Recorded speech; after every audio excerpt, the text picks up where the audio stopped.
ሰላም ጤና ይስጥልኝ የማለዳ ግሎባል ቤተሰቦች፣ ከሀገር ውስጥና ባህር ማዶ የተፈጠሩ ሰበር መረጃዎችን አሰባስበን ይዘን ቀርበናል። ዋና ዋናዎቹን ላሰማችሁ። በአማራ ክልል የመንግስትና የፋኖ ኃይሎች የሚያደርጉት ውጊያ ተጠናክሮ ቀጥሏል። በወሎና በጎንደር የተጠናከረ ውጊያ ተደርጓል። በዝርዝር ተመልክተነዋል። ከሰሞኑ የመንግስት ባለስልጣናት ከፍተኛ ወንጀል ውስጥ መሰማራታቸውን የሚያሳዩ መረጃዎች እየወጡ ነው። የመንግስት ቀጠናዊ ትስስር ሚኒስትሩ ከፍተኛ ወንጀል ውስጥ መዘፈቃቸው ተሰምቷል። ይህንንም በዝርዝር ተመልክተነዋል። ዶናልድ ትራምፕ በኢራን ጦርነት ያልጠበቁት እየተፈጠረ እንደሆነ ተናገሩ። ኔቶን ጨምሮ የአሜሪካ ወዳጅ ሀገራት እጃቸውን እዚህ ጦርነት ውስጥ ማስገባት እንደማይፈልጉ እየተናገሩ ነው።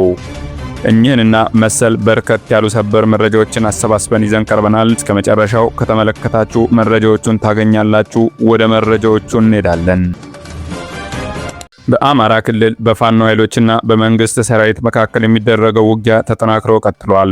ሰሜን ምስራቅና ደቡብ እዝ የመንግስት ሰራዊት በዋግ ላስታ፣ መቄትና ቡግና ፋኖ አመራሮችን ለመያዝ ከተቻለም ለመደምሰስ በሰፊው የተንቀሳቀሰ ቢሆንም ባላሰበውና ባልጠበቀው ሁኔታ ከፋኖ ኃይሎች ከፍተኛ መከላከል ገጥሞታል። መጋቢት 5 2018 ዓ.ም መነሻውን ከላሊበላ ሹምሽሃ በሶስት አቅጣጫ ማለትም በአረፋ፣ በጉልበት ተራራና በሙጫ በረት ያደረገው የመንግስት ሰራዊት ፋኖ ኃይልን አጠቃለው በሚል በሌሊት ተንቀሳቀሰ ሲሆን የተጠናከረ ውጊያ ተደርጎ የመንግስት ኃይል ወደ ኋላ ማፈግፈጉ ተሰምቷል። የመንግስት ሰራዊት መጋቢት 6 2018 ዓ.ም ከንጋቱ 10 ሰዓት ጀምሮ በድጋሚ በሶስት አቅጣጫ ማለትም በደህና አምደወርቅ ወደ ቆብ፣ ካይና ቦግና በብርኮ ወደ ቆብ እንዲሁም በዶሮ ላባ ጎንደር በር ቅዱስ ሐርቬ ተንቀሳቀሰ ሲሆን ብርኮ ላይ በተደረገ ውጊያ የፋኖ ኃይሎች በአምስት ቦታዎች ማለትም በምሳናው በር፣ በጭቃው፣ በቴሌው፣ በውርምሽና ብርኳኳ ላይ ማጥቃት የተደረገ ሲሆን ብርኮና ብርኳኳ ላይ መንግስት ኃይል ከፍተኛ ሽንፈት እንደደረሰበት ተነግሯል።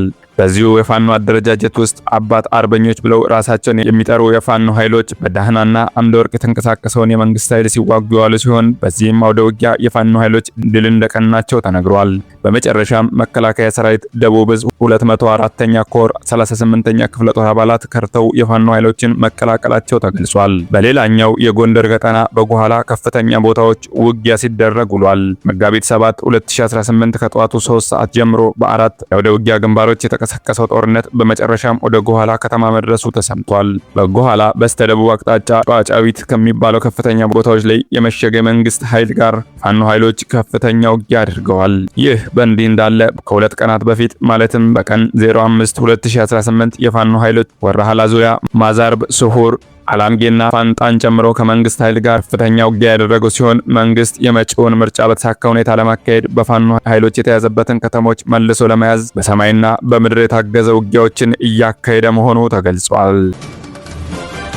በቅርቡ በሀገራችን በስፋት የታየው የነዳጅ እጥረትና የስርጭት መዛባት ተከትሎ የኢትዮጵያ ነዳጅ አቅራቢ ድርጅትና ነዳጅና ኤነርጂ ባለስልጣን 3 ከፍተኛ ኃላፊዎችን ጨምሮ በአዲስ አበባ ከተማ የሚገኙ 18 የንግድ ጽሕፈት ቤት አመራሮች በፌዴራል ፖሊስ ቁጥጥር ስር ውለዋል። የእኚህ ተጠርጣሪዎች የባንክ ሂሳብ ታግዶ ምርመራ እየተካሄደ ቢሆንም የውስጥ ምንጮች ግን ይህ እርምጃ ትክክለኛው የችግሩን መንስኤ ያላገናዘበ ዋና ዋና ተጠያቂዎችን ያገለለ ነው በማለት ይተቻሉ።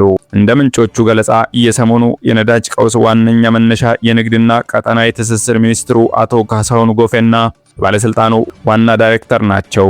ሚኒስትሩ በግል የጥቅም ትስስር ምክንያት በቂ ሎጂስቲክ አቅምና ልምድ ካላቸው የነዳጅ አከፋፋይ ኩባንያዎች ጋር የገበያ ድርሻን በመጠቀም አቅም ለሌለው አንድ ኩባንያ በህገወጥ መንገድ መስጠታቸው ለስርጭት መዛባቱ ዋነኛ ምክንያት መሆኑ ተገልጿል። በመሆኑም አሁን የታሰሩት ኃላፊዎች የሚኒስትሩን ህገወጥ ትዕዛዝ ፈጻሚዎች እንጂ የችግሩ ዋነኛ ጠንሳሾች አይደሉም ተብሏል። የፖሊስን እርምጃ አህያውን ትቶ ዳውላውን ነው ሲሉ የገለጹት ምንጮቹ ዘላቂ መፍትሄ ለማምጣት ከላይ እስከታች ያለው እውነተኛ ተጠያቂዎች በሙሉ ከኃላፊነት በማንሳት በህግ ፊት ማቅረብ እንደሚያስፈልግ አሳስበዋል። ከፋርስ ባህረ ሰላጤ ሀገራት የሚመጣውን ከፍተኛ መጠን ያለው ነዳጅ የሚተላለፍበትን የሆርሙዝ ወሽመጥን ለመጠበቅ ኔቶና ሌሎች ሀገራት እንዲተባበሩ ፕሬዝዳንት ዶናልድ ትራምፕ ጥረት እያደረጉ ነው። ግዙፍ መርከቦችን ከኢራን ጥቃት ለመጠበቅ የሀገራት ጥምረት ለመፍጠር የአሜሪካ መንግስት ከ7 ሀገራት ጋር እየተነጋገረ መሆኑን የጠቀሱት ትራምፕ ከነዚህ መካከል ቻይና እንደምትገኝበት ገልጸዋል።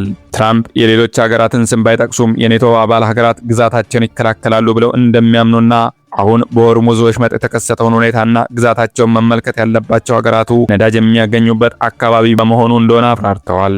ፕሬዝዳንቱ ከፋይናንሻል ታይምስ ጋዜጣ ጋር ባደረጉት ቃለ ምልልስ ላይ ደግሞ ወሳኙን የሆርሙዝ ወሽመጥ ለመጠበቅ አጋሮቻቸው ድጋፍ የማያደርጉ ከሆነ ኔቶ የወደፊት ዕጣ ፈንታው በጣም መጥፎ ይሆናል ሲሉ አስጠንቅቀዋል።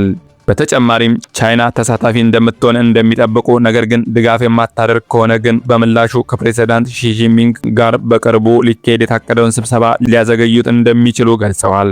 ትራምፕ የሆርሙዝ ወሽመጥን ለመጠበቅ በሚያደርጉት ጥረት ውስጥ ዩናይትድ ኪንግደም የምትሳተፍበት ሁኔታ ላይ ከጠቅላይ ሚኒስትር ኬር ስታርመር ጋር መነጋገራቸውን ተናግረዋል። ጃፓን በበኩሏ የሆርሙዝ ወሽመጥን ለመጠበቅ ወደ ፋርስ ባህረ ሰላጤ ወታደራዊ መርከቦቿን በመላክ የመሳተፍ ፍላጎት እንደሌላት የገለጸች ሲሆን ጠቅላይ ሚኒስትሯ በዚህ ሳምንት ወደ አሜሪካ በመሄድ ከትራምፕ ጋር እንደሚነጋገሩ ተገልጿል። በተመሳሳይ አውስትራሊያ ኢራን በሆርሙዝ ወሽመጥ በጭነት መርከቦች ላይ የምትፈጽመውን ጥቃት ለመከላከል የጦር መርከቦቿን ወደ አካባቢው እንደማታሰማራ በትራንስፖርት ሚኒስትሯ በኩል አሳውቃለች። አዲሱ የኢራን ጠቅላይ መሪ ሞጅታባ አሚኒ ከተሾሙ በኋላ ባለፈው ሳምንት አጋማሽ ላይ ባስተላለፉት መልእክት በአሜሪካና እስራኤል ጥቃት የተገደሉ ኢራናውያንን ደግሞ ሆርሙዝን በመዝጋት እንደሚበቀሉ አመላክተው ነበረ። የዓለም 20 በመቶ የነዳጅ ምርት የሚተላለፍበት የሆርሙዝ ወሽመጥ በጦርነት ምክንያት በተፈጠረ ስጋት የዓለም ገበያ ላይ የነዳጅ ዋጋ ከፍተኛ ጭማሪ አሳይቷል። ይህንንም ተመልክቶ የሰሜን አትላንቲክ የጦር ቃል ኪዳን ድርጅት ኔቶ በኢራን የተዘጋውን የሆርሙዝ ወሽመጥ የማስከፈት ሂደት ውስጥ ሚና ይኖረዋል ብለው እንደማያስቡ የጀርመን ውጭ ጉዳይ ሚኒስትር ዮሐን ዋድፎል ተናግረዋል። ኢራን ወሳኝ የነዳጅ ምርቶች መተላለፊያ የሆነውን የሆርሙዝ ወሽመጥ መዝጋቷን ተከትሎ የአሜሪካው ፕሬዝዳንት ዶናልድ ትራምፕ ሀገራት የባህር መስመሩን ለማስከፈት እንዲንቀሳቀሱ ጥሪ እንዳቀረቡ ማስተላለፋችን ይታወሳል።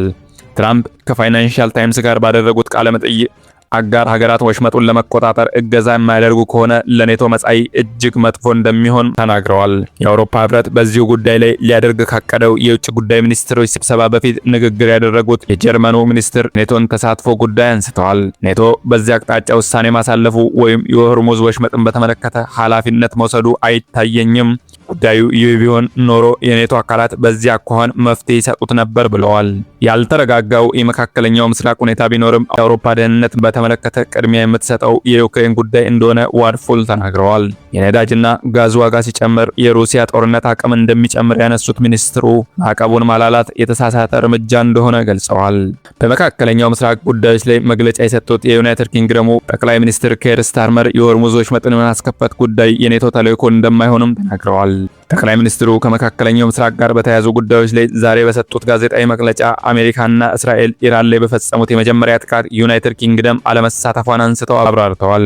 ጠቅላይ ሚኒስትሩ አቋም ከፕሬዝዳንት ዶናልድ ትራምፕ ትችት አስነስቶባቸው እንደነበር ይታወሳል። ኋላ ላይ ግን የአሜሪካ ሰራዊት የዩናይትድ ኪንግደምን ጦር ሰፈሮች እንዲጠቀም ፈቅዶለታል። ስታርመር በጋዜጣዊ መግለጫው የአሜሪካ ዘመቻ ኢራን ውስጥ የሚገኘውን አጸያፊ አገዛዝ ወታደራዊ አቅም በከፍተኛ ሁኔታ አዳክሞታል ብለዋል። ከጦርነቱ በኋላ ግን ኢራን የኒውክሌር ፕሮግራሟን መልሳ የመገንባት አቅሟን የሚገድብ እንዲሁም ዓለም አቀፍ የመርከብ ጉዞን ደህንነት የሚያስጠብቅ የሆነ አይነት በድርድር የሚደረስ ስምምነት እንደሚያስፈልግ ተናግረዋል። የዓለም አቀፍ ገበያዎችን መረጋጋት ለማረጋገጥ እንዲቻል ኢራን የዘጋችውን የሆርሙዝ ወሽመጥ በድጋሚ መክፈት እንዳለባትም ገልጸዋል። ነገር ግን ይህንን ማድረግ ቀላል ስራ እንዳልሆነም አክለዋል።